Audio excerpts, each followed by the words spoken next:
আসসালামু আলাইকুম ওয়া বারাকাতু। কেমন আছেন বন্ধুরা? আশা করি আল্লাহর রহমতে সবাই ভালো আছেন। আমিও আলহামদুলিল্লাহ বেশ ভালো আছি। তো প্রতিদিনের মতো আবারও আপনাদের মাঝে চলে আসলাম নতুন আরেকটি ভিডিও নিয়ে। তো বন্ধুরা, আজকের ভিডিওটা থাকছে খুব মজাদার একটি রেসিপি। আপনারা অনেকে ভেন্ডি খেয়েছেন অনেক রকমভাবে। তো আজকে আমি যেভাবে ভেন্ডিটা রান্না করেছি দেশি চিংড়ি দিয়ে, আপনারা এইভাবে বাসায় রান্না করে একবার হলে খেয়ে দেখবেন। মাশাআল্লাহ, অনেকে মজা লাগবে, অনেকে স্বাদ। গরম ভাতের সাথে এই শীতের সবজিটা চিংড়ি দিয়ে খুবই ভালো লাগবে।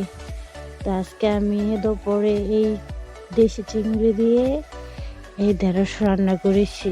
তা আমাদের গাছের এই ঢেঁড়স, তো আজকে আমি রান্না করেছি, ওটি আপনাদের মাঝে শেয়ার করলাম।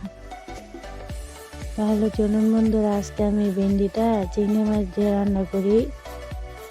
তো বন্ধুরা, আমি ভেন্ডিগুলো আস্তে অবস্থায় ভালো করে ধুয়ে নিয়েছি, তারপরে গোল গোল করে কেটে নিয়েছি। তো আপনারা সবসময় ভেন্ডি রান্না করার সময় এটা আস্তে অবস্থায় ভালো করে ধুয়ে তারপরে কেটে নেবেন। যদি কেটে তারপরে ধুন তো এই ভেন্ডিটা লোত লোত হয়ে যাবে। আলা ভাজি করেন বা রান্না করেন, আগে ধুয়ে নেবেন তারপরে কেটে নেবেন আপনাদের সাইজ মতো। তো এখানে আমি একটা টমেটো নিয়েছি, পেঁয়াজ কেটে নিয়েছি, কাঁচামরিচ ফালি করে নিয়েছি, আর দেশি চিংড়ি মাছ নিয়েছি। আর আমি চিংড়ি মাছ দিয়ে যেহেতু রান্না করবো, তাই আমি গোল গোল করে একটু মোটা করে কেটে নিয়েছি। তো আমি টমেটোটা ভেন্ডির মধ্যে দিব। আমার টমেটোটা সব তরকারি খেতে ভালো লাগে, তাই আমি একটা টমেটো কেটে নিয়েছি। আপনারা চাইলে নাও দিতে পারেন, যারা পছন্দ করেন তারা দিতে পারেন। তাই আমি একটা কড়াই বসিয়ে দিয়েছি ভেন্ডিটা রান্না করার জন্য। প্রথমে আমি পেঁয়াজগুলো আর কাঁচামরিচ আর চিংড়িগুলো আমি ভালো করে বাদামি কালার করে ভেজে নেব। তারপরে একটু হলুদ, একটু মরিচ, আদা রসুন লবণ দিয়ে একটু পানি দিয়ে আমি ভালো করে মশলাগুলো কষিয়ে নেব। তো বন্ধুরা, আজকে আমি ভেন্ডিটা একটু জাল করে রান্না করব, যেহেতু কদিন ধরে আমার মুখে লুচি লাগতেছে না, তাই একটু জাল করে রান্না করে খেয়ে দেখি কেমন লাগে। তো আমি খাওয়ার পরে ভিডিও করেছিলাম, খুবই ভালো লেগেছে। ভেন্ডিটা এইভাবে রান্না করে খেয়েছিলাম।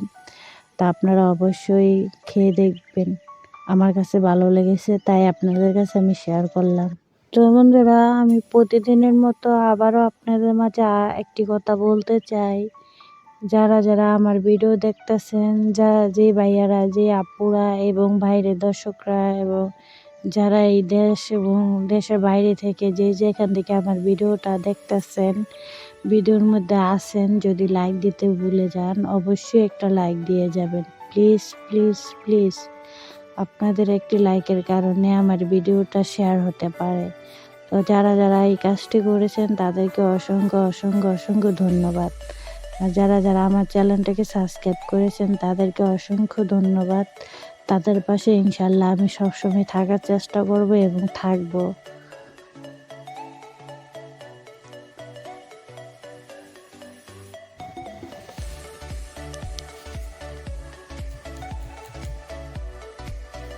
তো আমার পুরনো বন্ধুরা বা নতুন বন্ধুরা, আমি সবার কাছে, আপনাদের কাছে আমি একটি কথা বলে দেই। আমার এই ইউটিউব চ্যানেলে আমার প্রোফাইলের ছবিটাকে আমি চেঞ্জ করেছি। তো আপনারা আমার কেউ ভুলে যাবেন না, আমি যেহেতু ছবিটা চেঞ্জ করেছি।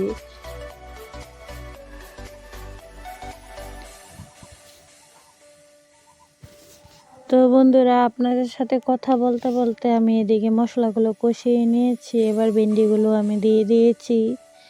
তো ভেন্ডিগুলো আমি রান্না করার জন্য অল্প একটু পানি দেবো, যাতে ভেন্ডিটা সিদ্ধ হয়। এমনিতেই ভেন্ডিগুলো গায়ে নরম, ভেন্ডি গায়ে নরম হয়ে থাকে, বেশি পানি দেওয়া দরকার নাই।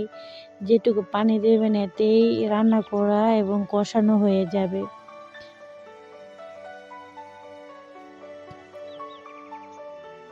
তো বন্ধুরা, আপনারা এভাবে একটু ঝাল করে ভেন্ডিটা খেয়ে দেখতে পারেন, অবশ্যই ভালো লাগবে। আমরা দুপুরে রান্না করে খেয়েছিলাম, খুবই ভালো লেগেছে। গরম ভাতের সাথে শীত শীত অবস্থায় এই শীতের তরকারি একটু ঝাল করে রান্না করে খেলে অনেকই ভালো লাগে বন্ধুরা।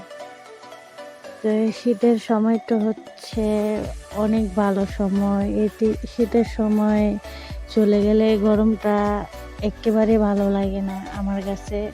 তা আপনাদের কাছে শীতটা কেমন লাগে অবশ্যই কমেন্টের মধ্যে জানাবেন। তা আমার কাছে শীত অনেকে ভালো লাগে, গরম ভালো লাগে না। শীতের সময় খেয়ে দিয়ে পরে এবং সব কিছুর মধ্যে আরাম আছে।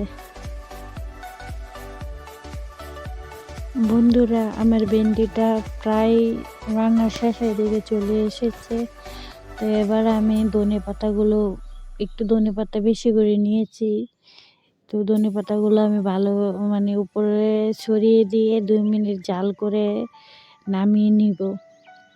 তো বন্ধুরা, ভেন্ডিটার পানিটা একেবারে শুকিয়ে গেলে তো ভাজা ভাজা হলে নামাবেন। পানি থাকা অবস্থায় ভেন্ডিটা খেতে একেবারে ভালো লাগবে না। তো আমি ভেন্ডিটা ভাজা ভাজা করে তারপরে আমি নামিয়ে পরিবেশন করে আপনাদেরকে দেখাচ্ছি।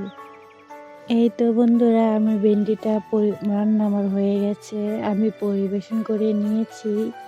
তো কেমন হয়েছে আমার ভেন্ডি রান্নাটা দেশি চিংড়ি দিয়ে অবশ্যই কমেন্টের মধ্যে জানাবেন। আপনারা এইভাবে ঝাল করে একটু ভেন্ডিটা রান্না করে খেয়ে অবশ্যই কমেন্টের মধ্যে জানাবেন। আমাদের কাছে অনেকে ভালো লেগেছে, তাই আপনাদের কাছে শেয়ার করলাম। আপনারা অবশ্যই এইভাবে বাসায় রান্না করে খেয়ে দেখবেন আর কমেন্টস করে জানাবেন। তো বন্ধুরা, আপনারা সবাই আমার হাজব্যান্ডের জন্য আমার জন্য দোয়া করবেন। আমার হাজব্যান্ডের আমার বিবাহ বার্ষিকী, আজকে বিবাহ তারিখ, আজকে 13 তারিখেই জানুয়ারি মাসে আমাদের বিয়ে হয়েছিল। তো আজকে 6 বছর পূর্ণ হলো। তো সবাই দোয়া করবেন আমরা যেন এইভাবে সারা জীবন থাকতে পারি একসাথে, দুজনে মরণের আগ পর্যন্ত।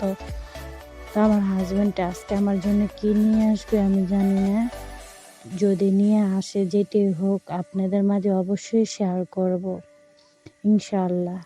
তো আজ এ পর্যন্তই। সবাই ভালো থাকবেন, সবাই সুস্থ থাকবেন, সবাই সবার পাশে থাকবেন, সবাই সবার জন্য দোয়া করবেন। আসসালামু আলাইকুম ওয়া রাহমাতুল্লাহি ওয়া বারাকাতুহু। আল্লাহ হাফেজ বন্ধুরা।